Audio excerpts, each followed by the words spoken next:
tackle, blows it up. Todd Chandler right in the face of Prescott line.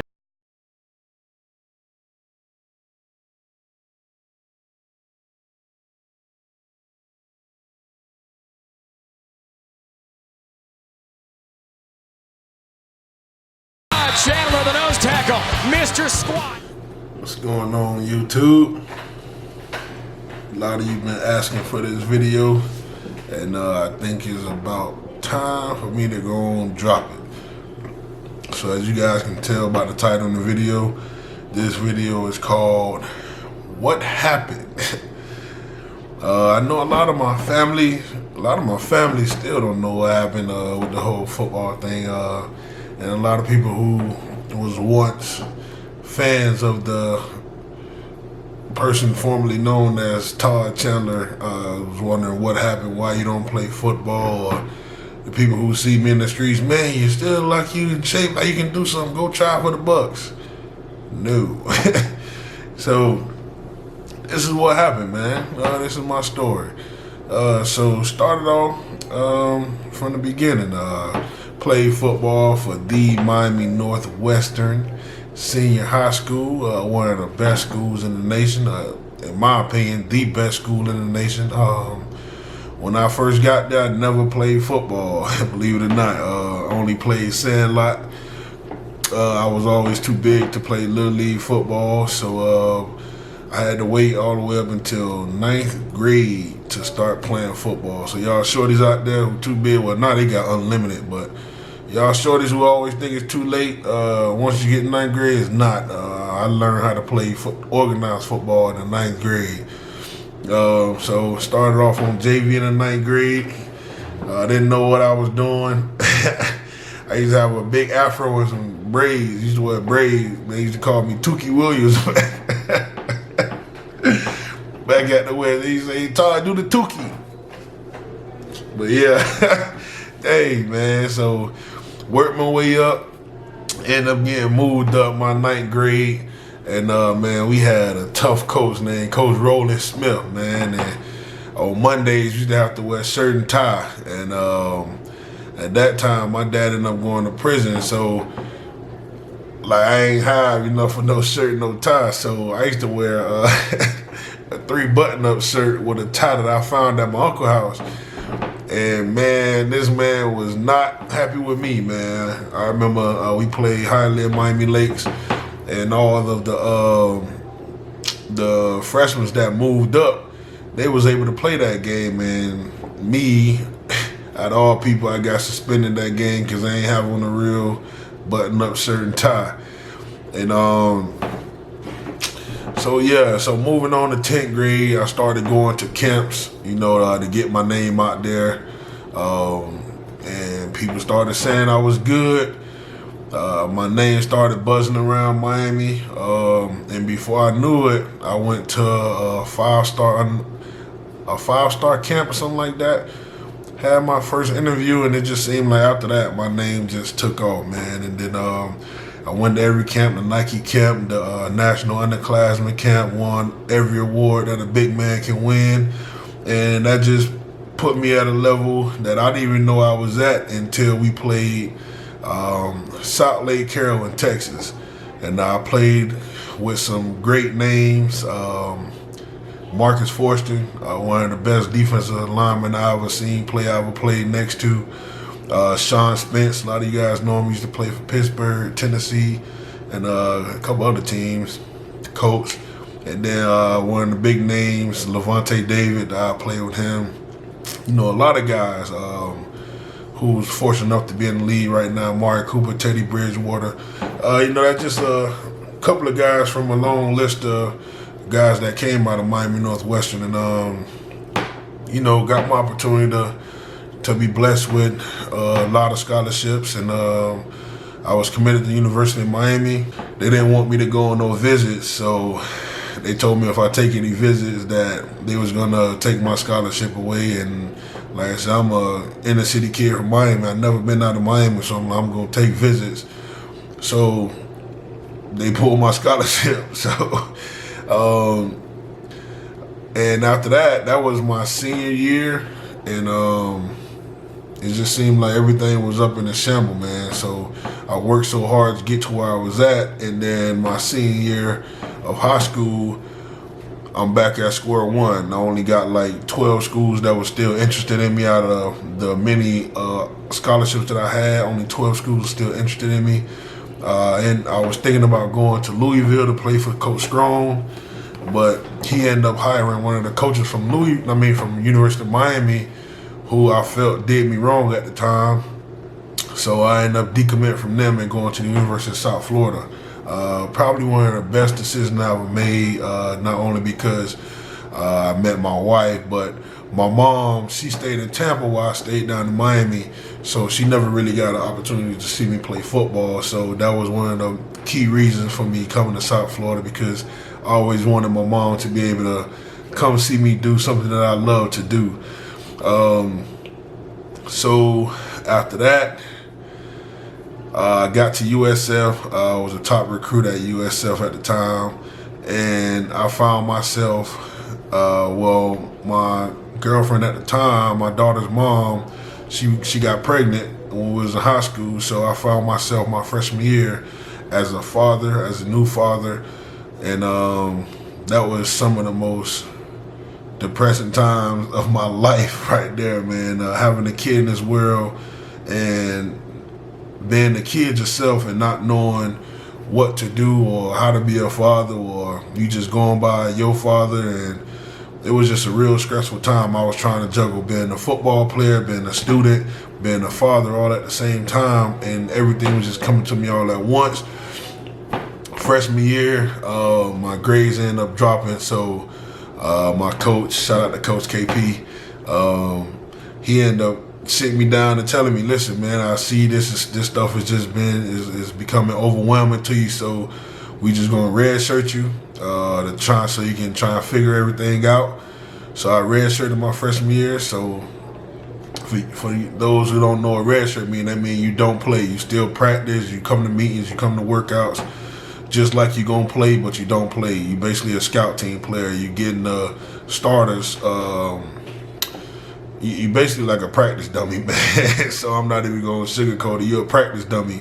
You fill in for guys so they can get a look to see what the other team is going to be like. So I did that my first year, and then my second year, like I said, I still didn't quite get a grasp of what college was all about. Still trying to juggle being a college athlete and also being a student, and like I said, also being a father. And found my grades slipping so bad to the fact to where NCAA got into the mix, and they ended up suspending me. I was academically ineligible to play, so they suspended me for a year. So yeah, so you got this top football player coming out of high school, 4- or 5-star recruit, was a 5-star recruit, ended up getting hurt, and it dropped me to a 4-star recruit. And you got that guy coming in, and I found myself not being able to play for my first 2 years of college. So that probably was one of the most embarrassing moments of my life. And I was never the type of guy to get embarrassed. You know, my dad, how he raised me, man, what you embarrassed about? You a man. Like, so I never was embarrassed before in my life that I could think of until this time. I did not want to come home. I didn't visit my mom as much. I stayed in my dorm room. I definitely didn't go back to Miami to see my dad's side of the family or to see my old friends, because, like I said, I was embarrassed and I felt like I was letting everybody down. Had such a bright future ahead of me, and I found myself not playing for 2 years. You know, people, hey man, we watching South Florida. Where you at? We don't see you. Where you? And it was just, real depressing at the time. So fast forward down the line to my redshirt sophomore year, I ended up starting to understand what being a college athlete was all about. Trying to figure things out. Being a father still wasn't easy, but I was kind of getting a little routine going, and things started to pick up. I found myself getting playtime. Found myself on second screen. And then by my junior year, we had another senior in front of me. I found myself still on second team. And then finally, my senior year, I was able to become a starter for South Florida, man. doing what you love, man, is just an awesome feeling, man. How your mom got my daughter in the stands, my family in the stands at almost every game was such an amazing feeling, man. And was able to rack up, become a good, probably I'd say a good popular name, college household name. Not one of them big names like, you know, Teddy or none of them boys, but, you know, I made a name for myself on the field to where scouts was talking about me and asking about me. Agents wanted to represent me. So by the time my senior year came, I picked the agent. Dr. Ping picked him to represent me for this whole NFL thing, and I ended up going to Detroit to train. And as I was up there, you know, we got a couple offers that started coming late to come work out and train at the facilities and stuff like that. So, you know, it was just on the up and up. You know, every young man's dream, whoever dreamed about playing football, speaking to NFL scouts, it was just an amazing feeling. And from my perspective, what my agent was telling me, I thought, you know, I was going to be a Pittsburgh Steeler. So fast forward to my draft day, we had a, you know, great relationship with Pittsburgh, met with the coaches a couple of times at my pro day, end up sat out there, talked to the Steelers scout for like 15, 20 minutes. And, you know, I kind of thought that's where I was going to end up at. And then the Miami Dolphins came in late. I went to a workout there. And from what I was hearing, they was loving me. They wanted to bring me in. So, you know, I just knew I was going to end up somewhere. At the end of the day, I was going to be on somebody's NFL team. You know, I was going to be the NFL player, what I done worked so hard for. But none of that happened. So, like I say, fast forward to draft day, I'm at my agent house up in Detroit. And it was the 6th round, beginning of the 6th round. And I was like, man, Doc, like, man, what's going on? And he was like, you know, just clear your head, go take a walk. So I went out, and in the back of my agent house, he got it was a golf course in the lake. So I ended up just sitting by the lake, ended up getting on a rowboat. I was trying to go fishing, but this man ain't had no fishing pole. So I'm sitting on the lake, you know, looking at the fish and stuff. And then my phone rang, and it was my agent. He told me to come in the house. So I came in, and he had Pittsburgh Steelers on the line. And that draft year, 2015, was my draft class. If you guys go back and watch it, they had 2 back-to-back picks. So my agent was like, they want to pick you on their 2nd pick. So, man, I'm excited, man. You know, I'm ready to get drafted. You know, I'm crying. I'm emotional. You know, it's like the day has finally come. And so they picked their first pick. I forgot who they picked. I think it was a skill player or a linebacker or something like that. And then the phone rung, and I forgot his name, man. It was a scout for Pittsburgh. He called. He was like, "Hey, we got your boy on the table.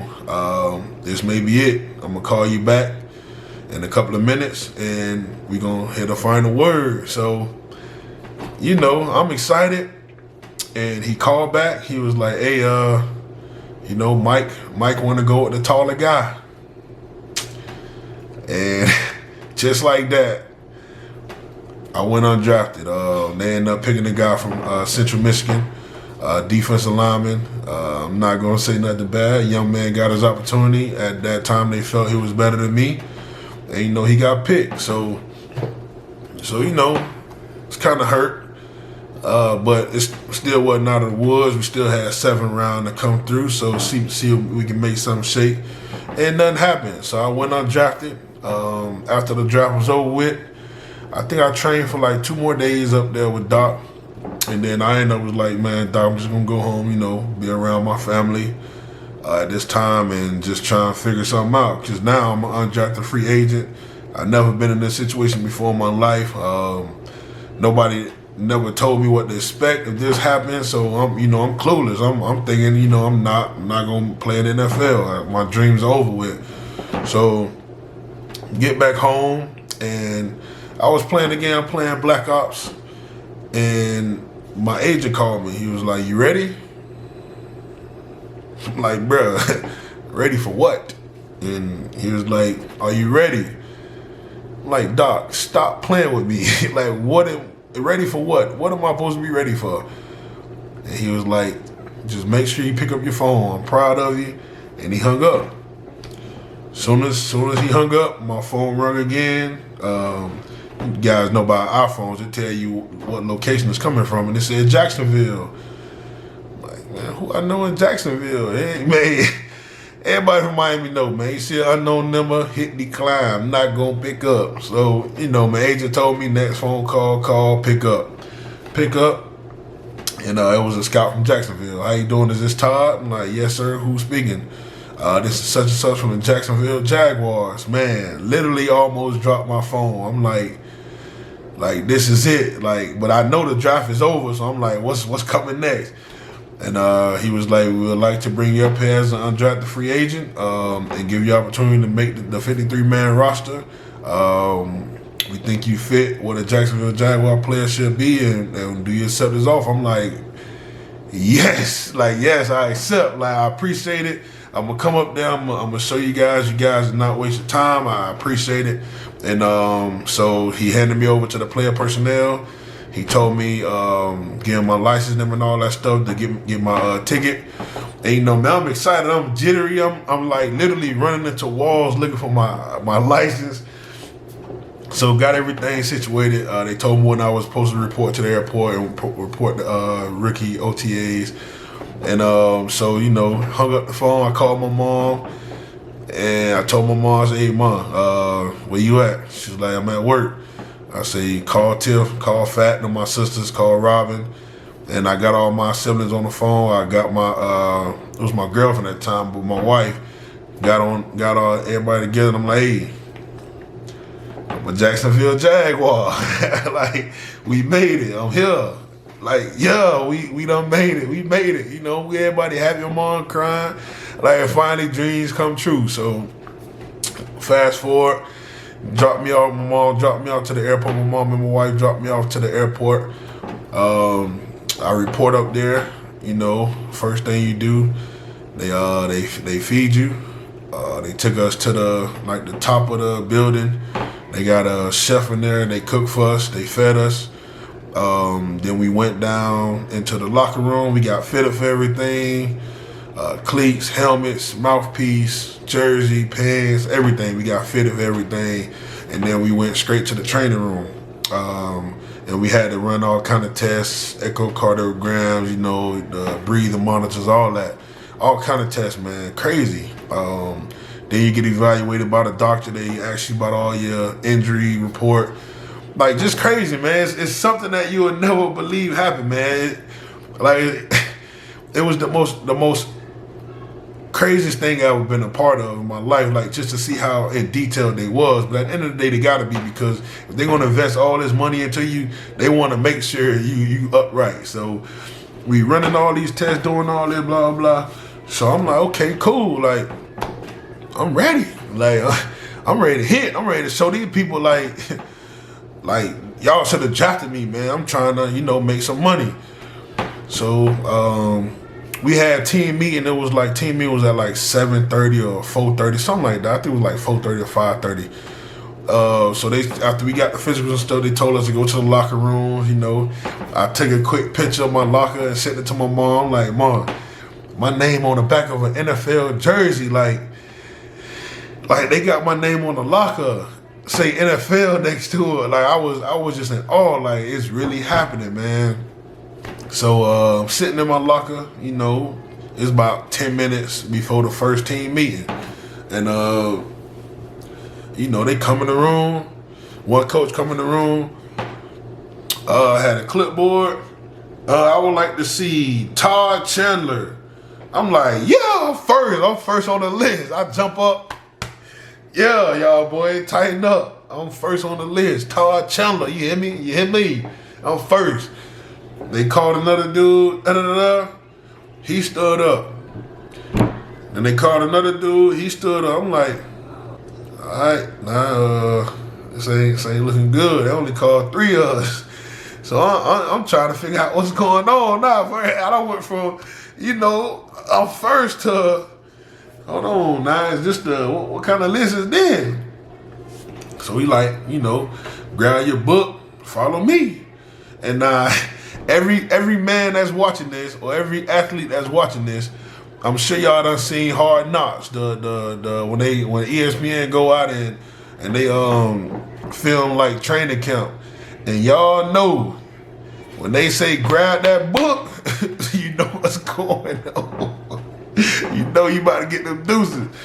So when he said that, he said, you know, grab your book. Like, grab my book. I'm telling you, this is my exact reaction. I'm like, grab my book? What you mean? It's like, grab your book. Man, little short white guy. I'm big. I'm like, hey, boy, don't play with me. I'm like, what you mean, grab my book? He was like, grab your book, man, and follow me. So as we walking down the hallway, we heading back towards the to the training room. So the whole way there, I'm like, my man, like, what's going on? Like, what I did, bro? Like, did I do something wrong? Like, am I in trouble? Like, tell me what's going on. He was like, you'll find out later. Like, you'll find out in a minute. You'll find out in a minute. I'm like, sir, I don't like surprises. What's going on? Can you please just tell me what's going on so I can try and fix it, so I can try and say my part? You know, like when you get in trouble as a kid, you like, hold on now. I don't want to get no whooping. I'm like, just tell me what's going on. He kept saying, you'll find out in a minute. You'll find out in a minute. So, boom, they called my name first. I'm the first one in the office. I go in the training room, like, see the doctor sitting right here, the main doctor. I see the D-line coach who introduces her to me. I see the weight room coach. And then I see another, like, shortish, he kind of short white guy in the corner with a hat on. So I'm like, all right, man. Like, whatever's gonna happen, gonna happen. Like, I'm just, at this point, man, I'm so emotionally exhausted by just everything that's going on. I just sit down on the table. I'm like, all right, what's going on? And the doctor say, hey, so we found an abnormality in your heart. You got an irregular heartbeat. Something came up on the scans to where you did not pass the physical requirements to be a part of this team. I'm like, what? I'm like, what you talking about, man? I said, man, I'm good. I never had a heart problem. I never had a heart condition. Like, what are you talking about? He was like, well, when we hooked you up to the heart monitor, your heart was beating too fast, and then the second time it was beating faster. I'm like, man, I was nervous, bro. I'm like, this is exactly how I'm talking to these people. I said, I was nervous, man. Like, y'all walk me in this NFL locker room, you expect me to be calm? Like, I'm ready. I'm ready to play. Like, I was just nervous, and I'm ready. I say, matter of fact, let's go take it again. I'm calm now. I know I'm on the team. I'm calm. Let me go take it again. Let me take the EKG again. And the doctor like, no, like it's against NFL rules. Just talking crazy, like the medical staff got to be out the building at a certain time or we'll get fined. I'm like, sir, the people is right here. I say the exam take 2 minutes. I say, why can't I just take the test again and this can be over with? Well, it's against rules, so what we're going to do is we're just going to give you your plane ticket back to Tampa. I say, no, man, no, that can't happen. I say, that can't happen, man. That can't happen. I done came too far. I done fought too hard to get to where I'm at to have a doctor tell me that I can't play. And he like, sir, calm down. Now, at this time, man, I'm not going to lie. Call me salt, call me whatever you want to. Come see me. I'm crying. Like, I'm literally crying my eyes out. Like, man, like, I done got this far. I'm 6 feet tall as a defensive lineman. So all my life I've been hearing I'm too short to be D-line, too short to do that, too short to do that. Luckily, Aaron Donald, shout out to Mr. Aaron Donald, he's the best defensive lineman in the league. He proved a lot of people wrong that you can be 6 feet tall and be an animal. And so my whole career, that's what I had to overcome, that I'm a 6 foot tall defensive lineman. So I'm like, sir, I done fought this hard to get to where I'm at, and I came over so much adversity to now you telling me that a little test that I can take again is gonna send me home, that I can't be a part of this team. So man, last time I'm just crying, man. I'm just emotionally drained, and then I'm pissed off. Like, I'm upset. I'm highly pissed off, man, to just have my dreams ended over something that's not even true. So I'm like, man, Like, I don't want to go. Like, can I sign a waiver to just let me practice? Like, I don't care about this heart thing. Like, I know I don't have a heart condition. Is there a waiver that I can sign? So the guy was like, no, it don't happen like that. So the white guy who was in the corner with the hat on, he walked up. He said, it's Todd, right? I'm like, yes, sir. He was like, and you have a daughter, correct? I'm like, yeah, like what they got to do with anything? He was like, now let's say we allow you to practice tomorrow and you go out there and you fall out dead. What are we going to tell your daughter? What are we going to tell your mother? And they ain't had no word, because my mama come and shut this mother down. Yeah, hey, my mama come and shut it down, boy. I go up there and die, boy. So I stood up, shook his hand. I said, sir, you're absolutely right. So the doctor turned around real quick, and then he turned back. He was like, okay, what we can do is, when we fly you back, your local team doctor, they can run another echocardiogram. If everything come back good, we're going to bring you back up. Bet. So told him once I get the information, I send the information back. And man, they sent me home, man. Came back. And that night, they had called me around. I got back to Tampa around like 9 something. And then they called me around like 10. Told me that I got a doctor's appointment that next morning at 7:30 at the Morsani building, right on USF campus. So, you know, I'm like, okay, they still reaching out. I may still be in this, man. It's just a minor setback for a major comeback. You know how it is. So I go that morning, take my echocardiogram, and then the guy's like, he read it, he came back, he was like, I don't know what they see or what they seen or what they heard, but for a guy your size, your heart should be beating just like it's beating. Like, there's nothing wrong with your heart. You got a strong heart. So I'm like, bam, bingo, let's go. I ran back, like literally ran out the little hospital, ran back to my car. And on USF campus, we got these big speed bumps. I'm literally flying over the speed bumps, like getting major airtime. Flying over the speed bumps, get back to our training facility, get to my our team doctor, Mr. Steve. Man, I miss Steve, man.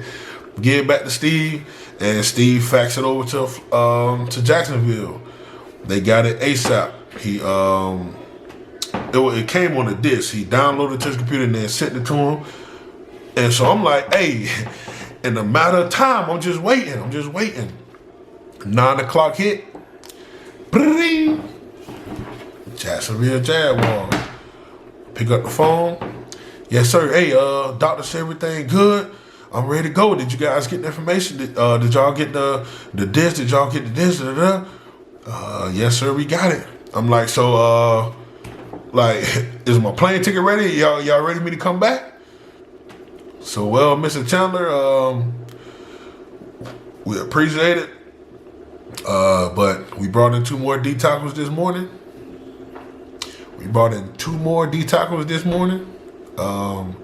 Stay in shape. Injuries happen in this game. And we'll be in touch. Bow.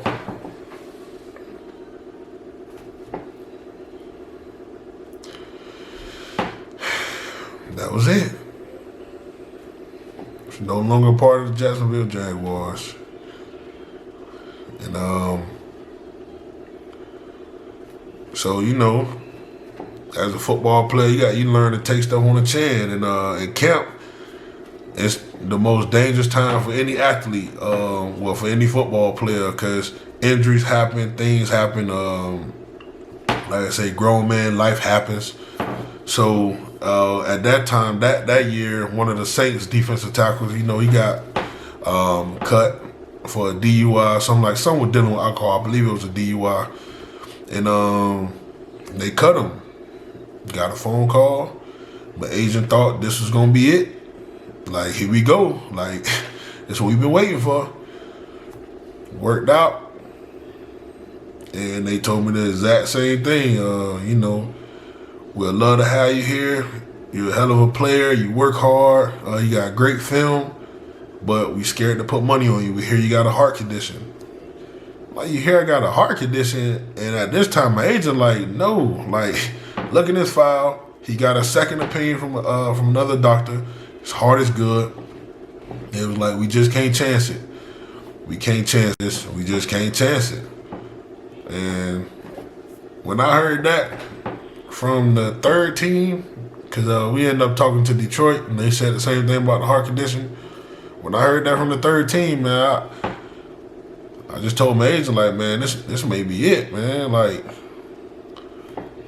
this may be the end of the road, man. And, you know, that's when he started talking about, you know, the CFL and I just wasn't feeling it, man. And I'm like, man, at this point, bro, it's either NFL or nothing. Not knowing the CFL could have gave me that opportunity, you know, get some film, show these people I can play on that level, which I don't understand. But, you know, man, it was just kind of a heartbreaker.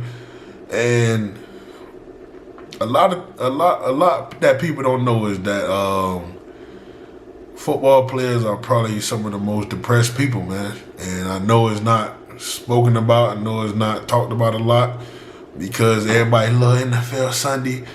Man, these some of the most depressed people, man, because they living their lives on a limb every day. You don't know if you go out and practice and get hurt. You don't know if you go out in the game and get hurt. Or the team just don't need you and they cut you. And when the NFL cuts you, that money stops where they cut you at. You get hurt. That's why you see all these players, Antonio Brown, fighting for this guaranteed money. And then you got the fans talking trash about this man. Oh, he's selfish, he this. He's selfish. This man putting his life, literally his life on the line. All these players putting their life on the line for nothing that's guaranteed. Or a team get tired of them and just cut them. Or they get hurt and then they'll put them on the PUP list, the physically unable to perform list. And then once they get back healthy, they'll cut them.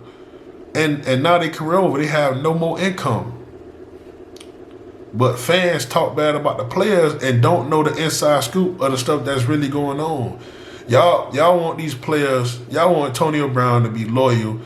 And not even just him. Y'all want a lot of these players to be loyal to these teams who, for one, will cut you. If you don't fit what they trying to do, you can be the best player. They will cut you. I had a teammate, Didi Lattimore, was leading in almost every statistic for the linebackers. And just because the Bears at that time needed other players on other positions, they cut him. So y'all want to hold these players to this high standard, but not these programs, not these NFL teams. I still to this day don't understand that. But, you know, that's life, man. People going to do what they want to do. People going to say what they want to say. But I just want y'all to think about what y'all, like, know what's really going on, man, before y'all just talk, man. Like, y'all got players, man, in that league who literally stand with people, who stand in hotels, or who stand at the team hotel, or some players even stay in the locker room, bruh. We glorify that sport so much. And I'm not knocking it. Like I said, I love it. Man, if they call me tomorrow, I will go. And not even go just for the money. I go just to prove to myself that I can do it. You feel what I'm saying? But not knocking that program, but we put that organization on such a high pedestal, and people are suffering from it, man. Like, we got kids who that's all they can talk about, and not knowing the bad side about that, not knowing the side effects about that, man. You got people who done died from this sport, man, who done committed suicide from this sport, or who can no longer walk from this sport. Like, I'm 28 years old. Since I've been cut, the first 6 months after I got cut was the hardest months of my life, physically and emotionally. Not only was I dealing with depression, but I done had so many concussions to where I was out of control. I could not control my anger. I was in pain daily, and I'm not the type of person to take pills, but I was in pain daily. Like getting up out of my bed, I can barely move, and it took me like 20-30 minutes just to fully sit up and get out of my bed, and to crack my back and to crack my neck and to let my knees pop and let my ankles pop and then crunch my toes, let my toes crack. As a 25-year-old person, man, as a 24, 25, and that pain still hasn't stopped. Now I've learned how to deal with it, learned how to live with it. It's just something that I know that's never gonna go away. There's probably something out there to take some of the pain away, but I know it's never gonna go away. That's just the back part about football that people don't talk about. This game is hard on your body. You're in the car, especially for D lineman, offensive lineman. You are literally in the car accident every play. Every snap you banging. Every snap you hitting your head. Every snap you jamming your neck. Like, and like I said, I'm not speaking down on the sport. I love the sport. This is a gladiator sport. This is a warrior sport. I love it. I wouldn't change nothing. If my son said he want to play, I let my son play. It's a gladiator sport. But you can't glorify something if you don't really know what's the ins and out of it. You got to really know what it takes to be a football player, man. And yeah, so like I said, I didn't let it. First 6 months, it was hard for me to cope with. I was lost. I didn't really know what to do. I didn't know what route to take. Like I say, in my planning, of course, I had my degree, but I was planning to be a football player. I thought it was going to be football for the next at least 10 years, if not 10, 7, depending on injuries. But that was my plan. So the first 6 months, when that season came and then it's Super Bowl time and I'm still sitting at the crib not doing nothing, that's when it started sinking in like, hey, dog, we got to make some shake, man. And luckily, you know, I had a pastor who had my back and ended up getting me into the school system. And that's when that journey began. I was a teacher for 3 years up until 2018. And then I just started working at the VA last year. So, you know, that's my story, man. And I just pray a lot of y'all listen to it, take heed to it. Share this video with any football player you know, or your son who about to get into football, so they can just know the real backstory behind it, man. You know, I kind of enjoy, you know, venting about football, and man, I got a lot of stories, man. I can tell y'all some camp stories and some locker room stories, man. So just stay tuned. I may come back with another football story, you know, just to keep it interesting for the little athletes out there. Have some teammates on here, and they can tell their stories about their football experience and things like that. Because, man, they go deep, man. Like I say, a lot of the people, a lot of the fans, a lot of the, you know, people outside of football, they just see Monday night football, Sunday night football. For college, they see Thursday football, Friday, Saturday football. That's what they see. They don't see that gap in between. Y'all only see that one day when y'all see y'all favorite players in their uniforms. Y'all don't see, man, it's you go through a lot to put that uniform on, boy. So, you know, I just might do that, man. I just might make that a new segment. If you guys like to hear that, you guys like to hear a lot of the behind the scenes dealing with football, tell me in the comments below, man. You know, hit me up in my email. Let me know what you guys really think, man. I got a lot of teammates who love to vent, boy. One that come to mind right now, and Juju and Ant. I know them boys. Ooh, and Law. I know y'all boys love to vent. Boy, what's the real deal, Holyfield, man. So appreciate you guys for watching, man. Hope you guys tune in next time for another video with Authentically Us Chandlers. If you guys have not subscribed yet, hit that subscribe button and then hit that little bling, hit that little bell so y'all can get notified. Now we drop some more videos. And man, truly appreciate y'all supporting us. support my family, man. And yeah, tune in next time. I'm out.